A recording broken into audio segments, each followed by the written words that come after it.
Yo, it's Fendi Flipperachi back again. And today we're going to talk about the music video process. This is going to be part of a series. There's a lot of steps and a lot of information that isn't readily available. Okay, some of this information will definitely give you an edge when it comes to knowing what you're doing and being able to get a lot more money for your projects. Okay, and by no means is the process set by any kind of standards. Okay, Hollywood has their standards when it comes to certain things. Music videos work a certain way, commercials work a certain way. So when you run a production company, you're pretty much left to do things as you see fit and as it works for your company. There's not going to be anybody standing over your shoulder telling you what's right or what's wrong. At the end of the day, the client just wants a music video. The inner workings of your process are not something for everybody to critique. So a lot of the things that you're going to see in this process is just my specific process. So this is how I like to do things because I find them more efficient for me. And given that I have a lot of experience shooting music videos, that, you know, I work with a lot of different directors. I worked as a DP on different sets. So this is primarily the same system that I've seen work, and it works for myself. So let's get into it. The music video. Of course, it comes from the hiring party, whether that's a record label, manager, artist, a random buddy that wants to invest in their friend because they believe in their music. I've been a part of all kinds of different situations. So right here should probably be the production company, okay? You have to separate yourself. But for me, I run my own production company, so that's why it's kind of formatted like this. I'm the director, and everybody else works for me.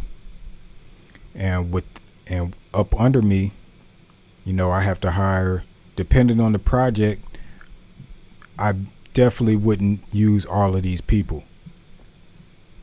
Okay, some of this is for larger productions. If you can get by as a director and all you need is a couple grips, by all means, go for it. But what you don't want to do is not have enough people and you end up selling your project short.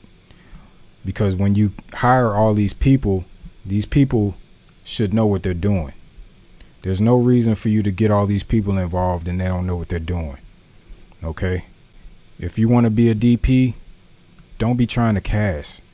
You know, all of these people are here to help make your production run a lot smoother, and they should be bringing their own expertise and their opinions and their best judgment to help make the project better. And if you notice, I have talent right here. This would be the artist in the form of a music video. They are not up here.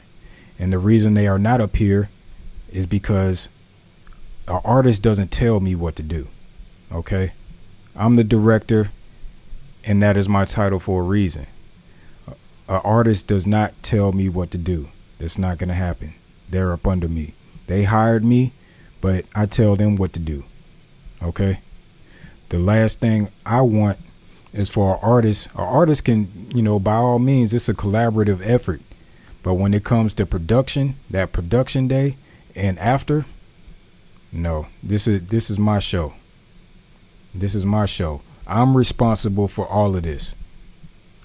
Okay? The artist is not responsible for this whole entire team that's making this production happen. So therefore, they do not tell me what to do on a production day. That's one of my pet peeves. And I have it in my contract also. So under the director, you have the assistant director. Okay? I like my assistant directors to be over the audio people, and of course they're over everybody else that's a part of the production.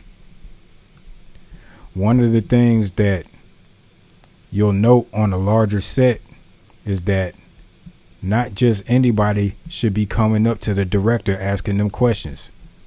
Okay? If you don't know how a person's hair should be, ask the assistant director, not the director. If the assistant director doesn't know, they can go ask the director. But the director's job is to direct the talent. Their job is to make sure everything else is flowing smoothly. But if you don't have this chain of command, then it becomes chaos. And chaos on set is not good, because there's already going to be a certain level of chaos on most music video productions, because, I mean, anybody who's done a music video before on any kind of medium to large level knows shit happens. Shit is going to happen. You know, I was on the production recently where one of the grip guys, they backed into the overhead door and broke it. So now the door couldn't close. So we have all this daylight coming in, messing up what the DP is supposed to be doing. So we had to set up a big 20 by 20 just to block out the damn light from the door. You know, we couldn't get anybody in there. We couldn't get anybody in there quick enough to come fix the door.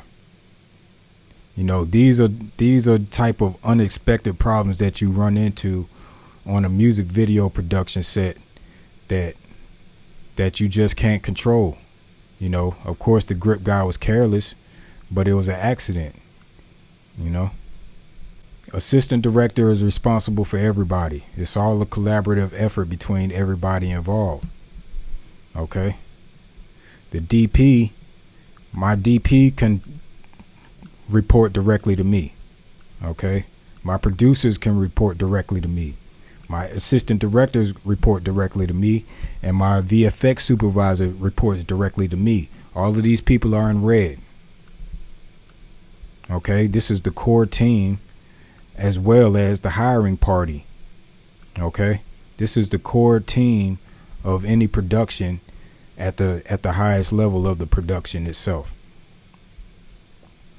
Everybody else comes secondary. Okay. Producers, project managers, I like to have them doing the casting, handling the extras, making sure they send out call sheets, making sure they're monitoring who's coming in and out the building, making sure the models know to go get their makeup done, making sure the makeup people know what models they need to have ready for which scenes, making sure the wardrobe people are on point, making sure the wardrobe people have the right accessories for the particular models that we're doing. Okay, everybody has to be on point. Producer finds my locations, they find my cars, they find my models. Okay. Producers, they collaborate with the art department, the construction team. They handle the budget on behalf of me and making sure everybody else is on point. The DP, he also has his say in the locations. That's why you see a little bit of green here. Okay. This is split between the producer and the DP on my sets. Okay. I like my DP to have a say so in the location choice, but it's the producer's job to actually book those locations and deal with the location managers. The DP, this is a split effort between the DP and the producer to deal with the art department, the construction teams, the props. And that is because the DP should have some level of control over the final look. Okay. Choosing the wrong color blanket to go on the bed is detrimental to what the DP is trying to do. Okay. But at the same time, the producer needs to make sure these people are doing everything within budget, and also that they're carrying out my vision. Okay. DP is responsible for my camera department, the grip and gaffer department. If you don't know what a gaffer is, they're basically responsible for the electricity on set. The grips, they put up stands, they put up They put up 8x8s. They set the lights up, but I do not like my grips to plug in lights. I would rather my gaffers do it because they control the flow of electricity. Again, audio. I like my assistant director to be carefully watching the audio crew. Then off to this other side, you have the VFX supervisor. Okay. Again, they report directly to me because I need to know what they see in order for the visual effects to be pulled off correctly. They manage the whole VFX team.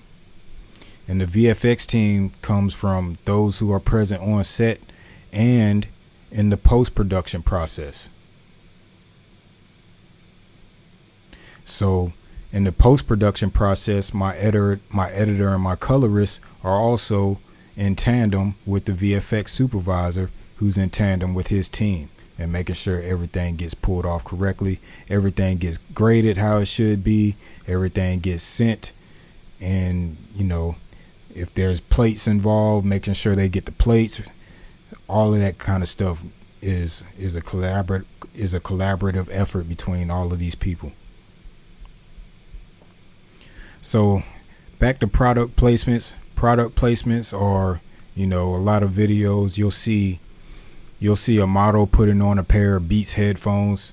Those are done on purpose. They're getting paid for those. Okay. 5, 10, 15, 20,000, what these people are willing to pay to put their products in a video that's going to get a lot of views. Okay. These are things that are negotiated beforehand in the pre-production process. Usually, sometimes I've had people come on set and say, hey, can you put this product in your video?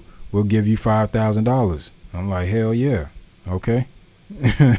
If especially, of course I have to get it approved through the hiring party, and but this is a very big part of music videos that people on the independent level don't necessarily take advantage of because they don't know. But I think this video is long enough. I'm going to cut it right here. We'll get back into the next part. Probably talk about budgets, rates, how much should you charge. So stay tuned for the next video. Follow me on Instagram at Fendi Flip. Follow Music Video Society at MVid Society. And stay tuned for the next one. Subscribe to the channel and hit the notification bell. Peace.